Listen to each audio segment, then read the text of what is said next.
ധ്യാനം, പാമ്പുകൾ, instant noodles. Karnataka വനങ്ങളിൽ ഒരു റഷ്യൻ സ്ത്രീ 8 വർഷം ചിലവഴിച്ചത് ഇങ്ങനെ. മിക്ക ആളുകളും വാരാന്ത്യത്തിൽ വൈദ്യുതി, മൊബൈൽ ഫോൺ, ഇലക്ട്രോണിക് ഉപകരണങ്ങൾ എന്നിവയൊക്കെ ഉപയോഗിക്കാതെ ഒന്ന് റിലാക്സ് ചെയ്യാൻ ആഗ്രഹിക്കുന്നുണ്ട്. എന്നിരുന്നാലും ഒരു റഷ്യൻ സ്ത്രീയായ നീന കുട്ടിന ഏകദേശം 8 വർഷത്തോളം കർണാടകയിലെ വനങ്ങൾക്കുള്ളിലെ ഒരു ഗുഹയിൽ മേൽപ്പറഞ്ഞ സൗകര്യങ്ങളൊന്നുമില്ലാതെ ഒളിച്ചിരുന്നു.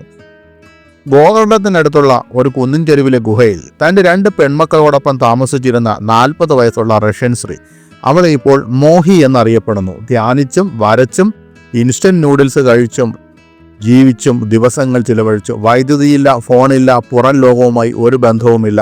അവരുടെ പെൺമക്കൾ ഒരിക്കലും ഒരു നല്ല കിടക്ക പോലും കണ്ടിട്ടില്ലായിരുന്നു.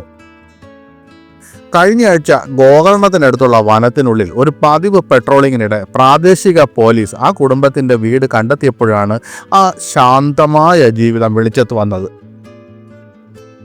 അവരെ എങ്ങനെയാണ് അവിടെ കണ്ടെത്തിയത്, എന്ത് സംഭവിച്ചു, അതിനെക്കുറിച്ചുള്ള ചില കാര്യങ്ങൾ ഇവിടെ പങ്കുവയ്ക്കുന്നു. പാമ്പുകൾ ഞങ്ങളുടെ സുഹൃത്തുക്കളാണ്.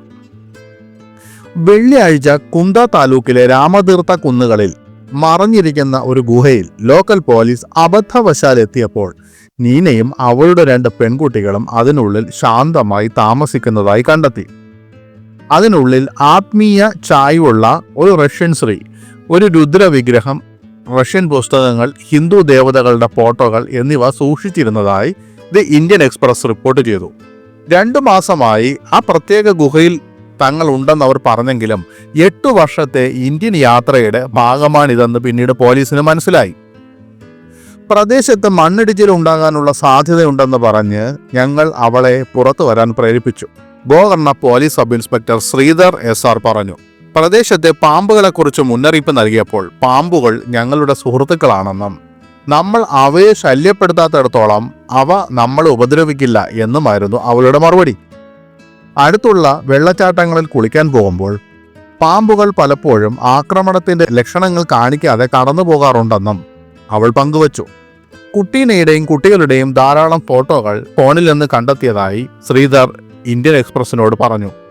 കുട്ടികൾക്കായി വരയ്ക്കൽ, പാട്ട്, മന്ത്രങ്ങൾ ചൊല്ലൽ, യോഗ, മറ്റു വ്യായാമങ്ങൾ എന്നിവ ഉൾപ്പെടുന്ന ഒരു ഷെഡ്യൂൾ അവൾ സൂക്ഷിച്ചിരുന്നു. ഞായറാഴ്ച രാവിലെ പോലും അവൾ കുട്ടികളെ യോഗ പഠിപ്പിക്കുകയായിരുന്നു എന്ന് അദ്ദേഹം പറഞ്ഞു. മഴക്കാലത്ത് കുടുംബം വളരെ കുറച്ച് വസ്ത്രങ്ങൾ മാത്രമായാണ് ജീവിച്ചത്. പ്രധാനമായും പകൽ വെളിച്ചത്തെയാണ് ആശ്രയിച്ചിരുന്നത്. മെഴുകുതിരി ഉണ്ടായിരുന്നെങ്കിലും അവർ അത് അപൂർവമായി മാത്രമേ ഉപയോഗിച്ചിരുന്നുള്ളൂവെന്ന് ഓഫീസർ കൂട്ടിച്ചേർത്തു. Uttara Kannada police superintendent M. നാരായണയുടെ അഭിപ്രായത്തിൽ കുടുംബം പ്ലാസ്റ്റിക് ഷീറ്റുകളിൽ ഉറങ്ങുകയും പ്രധാനമായി ഇൻസ്റ്റന്റ് നൂഡിൽസ് കഴിക്കുകയും ചെയ്തു. മഴക്കാല മാസങ്ങളെ അതിജീവിക്കാൻ ആവശ്യമായ പലചരക്ക് സാധനങ്ങൾ കുട്ടീനെ ശേഖരിച്ചിരുന്നു. അത്തരം സാഹചര്യങ്ങളിൽ അവളും കുട്ടികളും എങ്ങനെ അതിജീവിച്ചു എന്നത് അതിശയകരമാണ്, നാരായണ ഹിന്ദുസ്ഥാൻ ടൈംസിനോട് പറഞ്ഞു. ഭാഗ്യവശാൽ കാട്ടിൽ കഴിഞ്ഞ സമയത്ത് അവർക്കൊന്നും സംഭവിച്ചില്ല. റഷ്യൻ സ്ത്രീയെ പോലീസ് എങ്ങനെയാണ് കണ്ടെത്തിയത്? ശരിക്കും യാദൃച്ഛികമായാണ് ഈ കണ്ടെത്തൽ സംഭവിച്ചത്. അടുത്തിടെ ഉണ്ടായ മണ്ണിടിച്ചിലിനെ തുടർന്ന് രാമതീർത്ഥ വനമേഖലയിൽ പതിവ് പെട്രോളിംഗിൽ ഏർപ്പെട്ടിരുന്ന പ്രാദേശിക പോലീസ് ഒരു കുന്നിൻ ചെരുവിലെ ഗുഹയ്ക്ക് സമീപം തുണിക്കഷ്ണങ്ങളും പ്ലാസ്റ്റിക് ഷീറ്റുകളും കണ്ടു. കൗതുകത്തോടെ അവർ മുകളിലേക്ക് കയറി. ഒരു സ്ത്രീയും 2 കുട്ടികളും പൂർണ്ണമായും ഒറ്റപ്പെട്ട നിലയിൽ ജീവിക്കുന്നത് കണ്ട് അവർ സ്തബ്ധരായി. ഗുഹയ്ക്ക് പുറത്ത് ഉണക്കാൻ തൂക്കിയിട്ടിരുന്ന സാരികളും മറ്റു വസ്ത്രങ്ങളും ഞങ്ങളുടെ സംഘം കണ്ടു, ഉത്തര കന്നഡ SP.M. നാരായണ പറഞ്ഞു. അടുത്ത് ചെന്നപ്പോൾ മോഹിയും, അതായത് നീന കുട്ടിനെയും പെൺമക്കളെയും അവർ കണ്ടെത്തി. കുട്ടിനെ ആദ്യം അവകാശപ്പെട്ടത് തൻ്റെ പാസ്പോർട്ടും വിസയും കാട്ടിൽ നഷ്ടപ്പെട്ടു എന്നാണ്. എന്നാൽ പിന്നീട് ഗുഹയ്ക്ക് സമീപം നിന്ന് തന്നെ ഉദ്യോഗസ്ഥർ ആ രേഖകളെല്ലാം കണ്ടെടുത്തു. 2016 ഒരു ബിസിനസ് വിസയിലാണ് അവൾ ഇന്ത്യയിലെത്തിയതെന്നും 1 വർഷത്തിന് ശേഷം അതിൻ്റെ കാലാവധി കഴിഞ്ഞുവെന്നും അവർ മനസ്സിലാക്കി. ഗോവയിലെയും ഗോകർണത്തിലെയും ആത്മീയ സമൂഹങ്ങളുമായി ബന്ധപ്പെട്ടതിന് ശേഷം അവൾ നാട്ടിലേക്ക് മടങ്ങാൻ തീരുമാനിച്ചില്ല.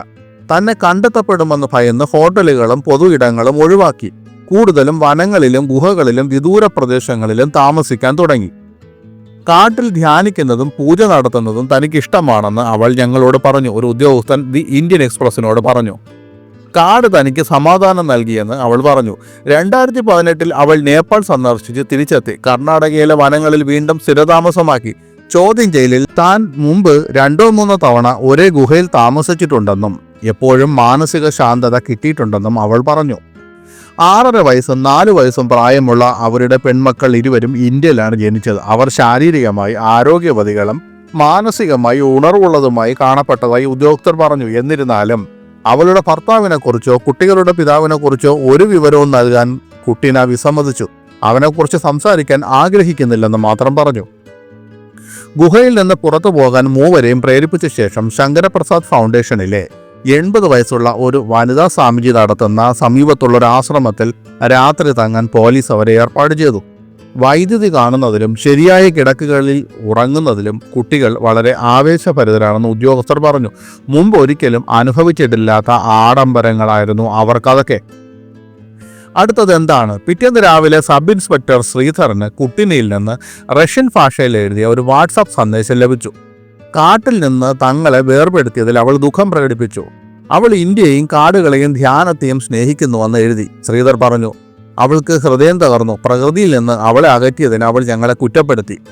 കുട്ടീനെയും പെൺമക്കളെയും അവരുടെ സുരക്ഷയ്ക്കായി ഇപ്പോൾ ഒരു വനിതാ അഭയകേന്ദ്രത്തിൽ പാർപ്പിച്ചിരിക്കുന്നു. അതേസമയം അവരെ നാടുകടത്തുന്നതിനുള്ള നിയമ നടപടികൾ ആരംഭിച്ചു.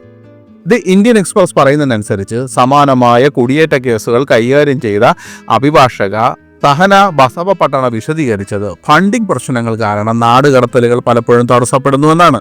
മിക്ക കേസുകളിലും ഇന്ത്യൻ സർക്കാരോ വ്യക്തിയുടെ മാതൃരാജ്യമോ മടക്കയാത്രയ്ക്ക് പണം നൽകുന്നില്ല. പലരും പണം സ്വയം ക്രമീകരിക്കാൻ കഴിയുന്നതുവരെ തടങ്കൽ കേന്ദ്രങ്ങളിൽ കുടുങ്ങിക്കിടക്കുന്നു. എന്നിരുന്നാലും സുരക്ഷാ ഭീഷണി നേരിടുന്ന രാജ്യങ്ങളിൽ നിന്നുള്ള പൗരന്മാർ ഉൾപ്പെടുന്ന അപൂർവ കേസുകളിൽ നടപടിക്രമങ്ങൾ വേഗത്തിലാക്കാൻ ഇന്ത്യൻ സർക്കാർ നാടുകടത്തലിന് ധനസഹായം നൽകിയേക്കാം. കുട്ടിനയുടെ വിസ കാലഹരണപ്പെട്ടത് അവരെ നിയമവിരുദ്ധ കുടിയേറ്റക്കാരിയാക്കുന്നു. കൂടാതെ അവരുടെ കുട്ടികൾ അവരുടെ രേഖകളില്ലാത്ത താമസത്തിനിടയിൽ ജനിച്ചതിനാൽ അവർ ഇന്ത്യൻ പൗരത്വത്തിനും യോഗ്യരല്ല. കുട്ടീനെയും പെൺമക്കളും ജൂലൈ 14 ബാംഗ്ലൂരുവിലെ ഫോറിനേഴ്സ് റീജിയൻ രജിസ്ട്രേഷൻ ഓഫീസിൽ ഹാജരാകുമെന്ന് ഉദ്യോഗസ്ഥർ പറഞ്ഞു. നടപടിക്രമങ്ങൾക്കിടയിൽ ഒരു വനിതാ പോലീസ് ഉദ്യോഗസ്ഥ അവരെ അകമ്പടി സേവിക്കും. കൂടുതൽ നടപടികൾക്കും റഷ്യൻ എംബസിയുമായി ബന്ധപ്പെടുന്നതിനുമായി അവരെ FRRO ഓഫീസിലേക്ക് കൈമാറും. SP നാരായണ സ്ഥിരീകരിച്ചു.